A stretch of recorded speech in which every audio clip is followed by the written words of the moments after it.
Nous sommes en ligne avec Denis Jacob.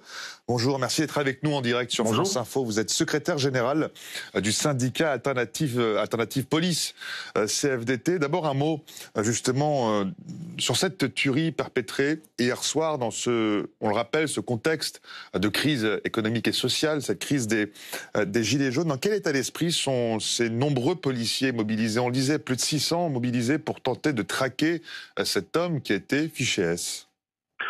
Écoutez, mes collègues travaillent pour l'intérêt supérieur de l'État afin de garantir la sécurité à tous nos concitoyens, bien évidemment, même si depuis maintenant 3 ans, presque 4 ans, ils sont soumis à des missions particulièrement importantes, avec beaucoup d'annulations et de reports de repos, mais ils font leur travail de manière très professionnelle et ils feront tout pour neutraliser et interpeller cet individu. Alors justement, ces policiers qui vous disiez sont sur le pont pour tenter de l'interpeller, le neutraliser. Comment on s'organise? Comment les forces s'organisent justement? On le disait, il y a des hommes sur le terrain, mais également des hélicoptères mobilisés. Quelle méthode? Écoutez, c'est la méthode, si je peux parler ainsi, classique de la mise en place d'un plan de lutte contre le terrorisme. Alors, on y est depuis maintenant 4 ans, avec différents niveaux de Vigipirate. Aujourd'hui, on est en urgence attentat. Donc, il y a de toute façon une continuité dans cette mission avec un certain nombre de fonctionnaires de police, de gendarmes, de militaires, l'opération Sentinelle, qui assure au quotidien la surveillance la plus particulière dans le cadre de la lutte antiterroriste. Donc la mobilisation et la coordination des forces en cas d'attentat, je dirais, elle est quasi immédiate parce qu'ils sont prêts à intervenir à n'importe quel moment sur un théâtre d'attentat, puisque le dispositif qui est mis en place depuis malheureusement les attentats de Charlie Hebdo permet une mobilisation rapide et immédiate. On l'a entendu, Denis Jacob, on l'a vu aussi, les forces de l'ordre très mobilisées en ce moment sur le terrain, outre l'alerte attentat. Et on parle bien sûr de la crise sociale des Gilets jaunes. Les forces de l'ordre, dans quel état sont les troupes, si j'ose me poser cette question? Dans quel état? Je pense que vous avez vu très certainement passer mon communiqué de presse de lundi.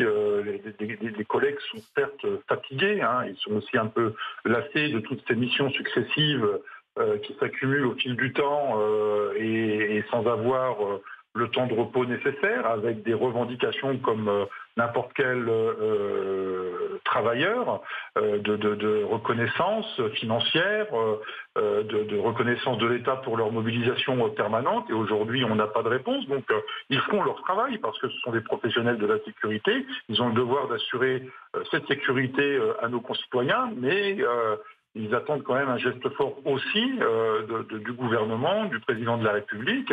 Et c'est important qu'on leur apporte une réponse parce qu'à un moment ou à un autre, ils n'auront peut-être plus le choix que de faire autrement, que de faire comme ce que font les Gilets jaunes, de manière différente bien évidemment, mais au moins peut-être par une mobilisation de rue si on n'apporte pas de réponse à leurs revendications qui sont quand même récurrentes depuis maintenant plusieurs années.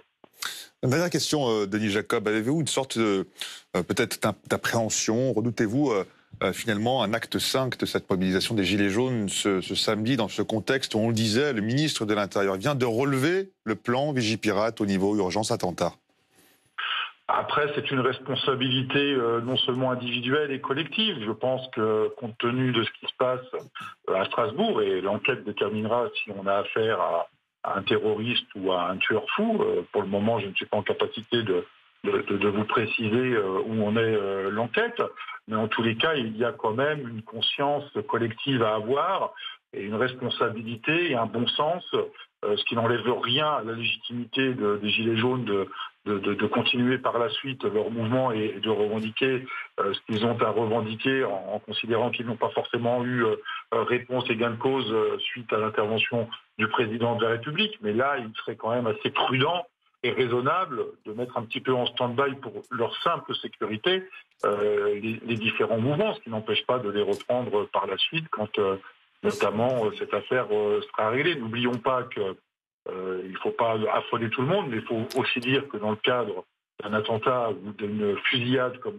ce qu'on vient de vivre, il y a ce qu'on appelle un effet mimétisme possible. Donc potentiellement un fou qui peut également se sentir concerné et comment dire, revigoré de voir que quelqu'un est passé à l'acte pour le pousser de le faire également. Donc je pense qu'il faut être vigilant, il faut être raisonnable, avoir du bon sens et faire en sorte qu'il y ait le moins possible de rassemblements pour éviter d'avoir affaire à ce qu'on a vécu hier soir à Strasbourg.